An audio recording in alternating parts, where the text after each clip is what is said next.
Te damos la bienvenida a un nuevo audio de la hora silenciosa de Palabra de Vida, donde líderes alrededor del mundo compartirán con nosotros. El día de hoy escuchamos a... Hola, mi nombre es Rafael Charpentier y hoy juntos vamos a estudiar el pasaje de la hora silenciosa correspondiente a Génesis 42 del 21 al 38. Leamos juntos. Y decían el uno al otro: verdaderamente hemos pecado contra nuestro hermano, pues vimos la angustia de su alma cuando nos rogaba y no le escuchamos. Por eso ha venido sobre nosotros esta angustia. Entonces Rubén les respondió diciendo: ¿no os hablé yo y dije, no pequéis contra el joven y no escuchasteis? He aquí también se nos demanda su sangre. Pero ellos no sabían que los entendía José, porque había intérprete entre ellos. Y se apartó José de ellos y lloró. Después volvió a ellos y les habló, y tomó entre ellos a Simeón y lo aprisionó a vista de ellos. Después mandó José que llenaran sus sacos de trigo y devolviesen el dinero de cada uno de ellos, poniéndolo en su saco, y les diesen comida para el camino, y así se hizo con ellos. Y ellos pusieron su trigo sobre sus asnos y se fueron de allí. Pero abriendo uno de ellos su saco para dar de comer a su asno en el mesón, vio su dinero que estaba en la boca del costal, y dijo a sus hermanos: mi dinero me ha sido devuelto, y helo aquí en mi saco. Entonces se les sobresaltó el corazón, y espantados dijeron el uno al otro: ¿qué es esto que nos ha hecho Dios? Y venidos a Jacob su padre en tierra de Canaán, le contaron todo lo que les había acontecido, diciendo: aquel varón, el Señor de la tierra, nos habló ásperamente y nos trató como a espías de la tierra. Y nosotros le dijimos: somos hombres honrados, nunca fuimos espías, somos 12 hermanos, hijos de nuestro padre. Uno no parece y el menor está hoy con nuestro padre en la tierra de Canaán. Entonces aquel varón, el Señor de la tierra, nos dijo: en esto conoceré que sois hombres honrados.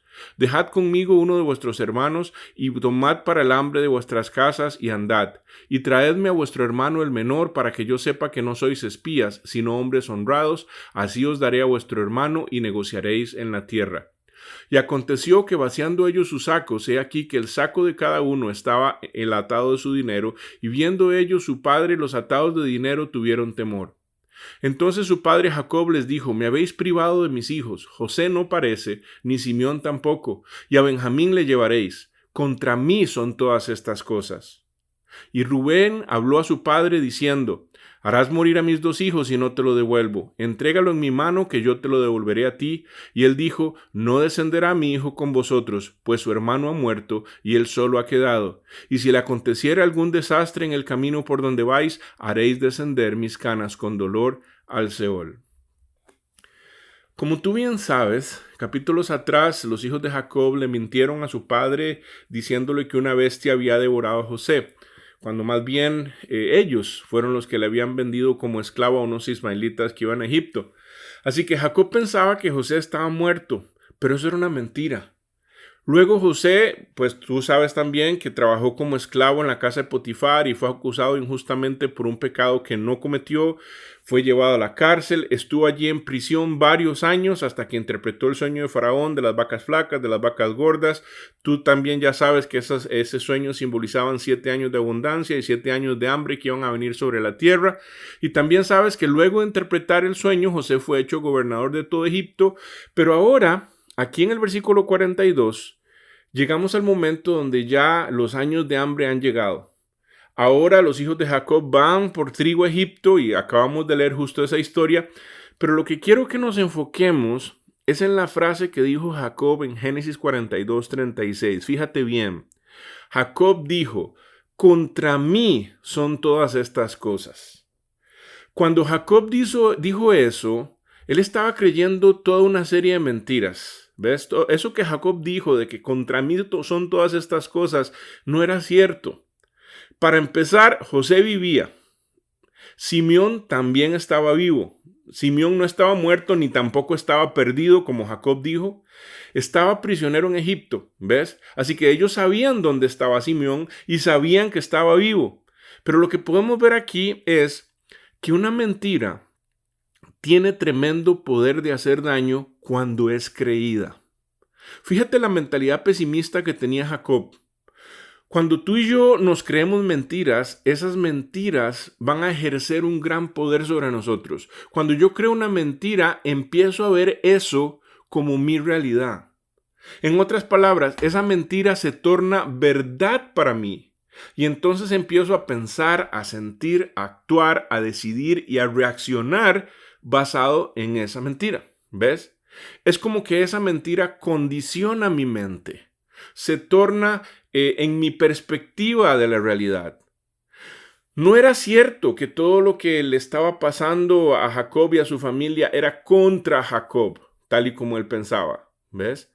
De hecho, todo lo que estaba pasando era a favor de Jacob, porque Dios tenía un plan. Esto lo podemos ver claramente más adelante si vas y lees conmigo Génesis 45 del 5 al 8, cuando José explicó a sus hermanos cuál era el plan que Dios tenía. Leamos versículo 45:5, dice: Ahora pues no os entristezcáis, ni os pese haberme vendido acá, porque para preservación de vida me envió Dios delante de vosotros. Pues ya ha habido 2 años de hambre en medio de la tierra, y aún quedan 5 años en los cuales no habrá arada ni siega. Y Dios me envió delante de vosotros para preservaros posteridad sobre la tierra y para daros vida por medio de gran liberación. Así pues, no me enviasteis vosotros acá, sino Dios, que me ha puesto por padre de Faraón y por señor de toda su casa y por gobernador de toda la tierra de Egipto. En este versículo aparece 3 veces la palabra para. La palabra para demuestra un propósito. 2 veces en este versículo dice que la intención de Dios era para darles vida. Por tanto, todos estos acontecimientos no eran en contra de Jacob, sino a favor de él y de toda su familia. Pero quiero llamar tu atención al tercer para que aparece en este versículo. Este dice que la intención no solamente era darles vida, sino también darles liberación. Los 7 años de hambre ponían en peligro sus vidas, sí, claro, por no tener alimento. Pero durante ese tiempo ellos estaban en libertad. Entonces, ¿por qué habla de gran liberación? Porque aquí proféticamente se está refiriendo a eventos que iban más allá del tiempo del hambre. Se está refiriendo al plan que Dios tenía de libertarlos de la esclavitud futura de Egipto a través de Moisés y de preservar a la nación de la cual iba a venir el Mesías, el Salvador. Entonces, como podemos ver, todo era parte de un plan mucho más grande, el plan maestro que Dios tenía para salvar a toda la humanidad. Pero como vimos antes, Jacob tenía una perspectiva muy errada. Él tenía una mentalidad muy equivocada. Jacob había creído mentiras. Y esas mentiras le llevaron a vivir en temor y en una actitud muy pesimista. ¿Ves? Los pensamientos de Jacob estaban equivocados porque él pensaba que Dios estaba en su contra, cuando más bien Dios estaba a su favor. Todo lo que Dios permitió estaba obrando a su favor, tal y como dice Romanos 8:28, dice: y sabemos que a los que aman a Dios, todas las cosas les ayudan a bien. Esto es, a los que conforme a su propósito son llamados. En este versículo que acabamos de leer, allí lo que fue traducido al español como la palabra ayudan es la palabra griega sinergia, ¿ves? Donde dice que todas las cosas ayudan a bien. El concepto aquí es que todas las cosas colaboran en conjunto para nuestro bien. Para que puedas entender bien el concepto de la palabra sinergia, es como los ingredientes de un pastel. Cada ingrediente por separado puede saber desagradable. Por ejemplo, la harina en polvo, si te la comes, sabe fea. Un huevo crudo o la mantequilla, si se comen por separado, pues no te van a gustar, sería algo desagradable. Pero si pones todos los ingredientes juntos, la harina, la mantequilla, el huevo, y los horneas, pues entonces vas a tener un rico pastel, una rica torta. ¿Ves? Esa es la idea. Todas las cosas al final colaboran en conjunto para nuestro bien. Pero cuando no vemos esto así, cuando no vemos el plan de Dios, cuando no vemos las cosas desde la perspectiva de Dios, sino que más bien nos creemos mentiras, tal y como lo hizo Jacob, pues entonces podemos llegar a tener una mentalidad muy pesimista y podemos llegar a vivir en temor. El pesimismo es exagerar, es decir, es ver el peligro mucho más grande de lo que es. Es exagerar las probabilidades de que algo malo pase. Eso fue lo que Jacob hizo. Él pensaba que algo malo le iba a pasar a Benjamín en el camino a Egipto. Ahora piensa por un momento. Número 1, la historia de que a José se lo había comido una bestia, esa historia era mentira, ¿ves? Ahora, número 2, Benjamín ya era un adulto. Y el viaje a Egipto no lo iba a hacer solo, iba a ir con sus hermanos, 10 hermanos que todos también eran adultos. No iba a ir Benjamín en el desierto solo. Así que la probabilidad de que una bestia se lo comiera era muy lejana, ¿ves? Como puedes ver aquí, Jacob estaba exagerando. Es que el temor exagera el peligro, ¿ves? Y ese es el problema. Las mentiras tienen poder sobre nosotros cuando son creídas. Y cuando las creemos, podemos llegar a ver la realidad en una forma muy diferente de como verdaderamente es. ¿Cuál es el problema con eso? El problema es que lo que creemos va a afectar, es decir, va a influenciar nuestras emociones, nuestros pensamientos, nuestras acciones, y lo que creemos afecta todo en nuestra vida. La Biblia dice, porque cuál es su pensamiento en su corazón, tal es él, Proverbios 23:7. Lo que este versículo significa es que lo que creemos influencia nuestras acciones, nuestros pensamientos, nuestras decisiones, nuestras emociones. Satanás sabe eso. Por eso cuando él llegó a conversar con Eva, él sabía que si le hacía a Eva creer una mentira, pues entonces eso le iba a llevar a Eva a cometer pecado. Porque detrás de todo pecado que cometemos hay una mentira que nos creímos antes. Es por eso sumamente importante que tengas cuidado con lo que dejas entrar en tu mente. Por eso Filipenses 4:8 dice, por lo demás, hermanos, todo lo que es verdadero, todo lo honesto, todo lo justo, todo lo puro, todo lo amable, todo lo que es de buen nombre, si hay virtud alguna, si hay algo digno de alabanza, en esto pensad. ¿Sabes? Hay personas que se han quitado la vida por creer mentiras, porque las mentiras te hacen ver una realidad diferente a la que verdaderamente es. Puedes llegar a ver los problemas de la vida más grandes de lo que son.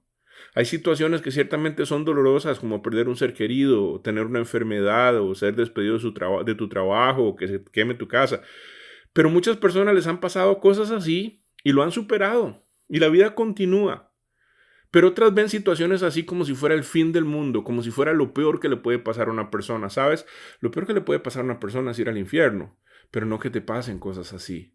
Si tú eres un creyente en Cristo, las angustias y las tribulaciones de la vida, todas ellas pueden ser superadas y de hecho pueden ser usadas por Dios para lograr algo bueno en ti. Así que recuerda, Juan 8:32 dice, y conoceréis la verdad y la verdad os hará libres. Cuida lo que crees en tu mente y elige creer la verdad. Espero que esto te haya sido de bendición, que Dios te siga bendiciendo. Bye. Gracias por escucharnos. Recuerda que este audio no reemplaza tu tiempo a solas con Dios. Te animamos a que escribas tus aplicaciones personales. Hasta mañana.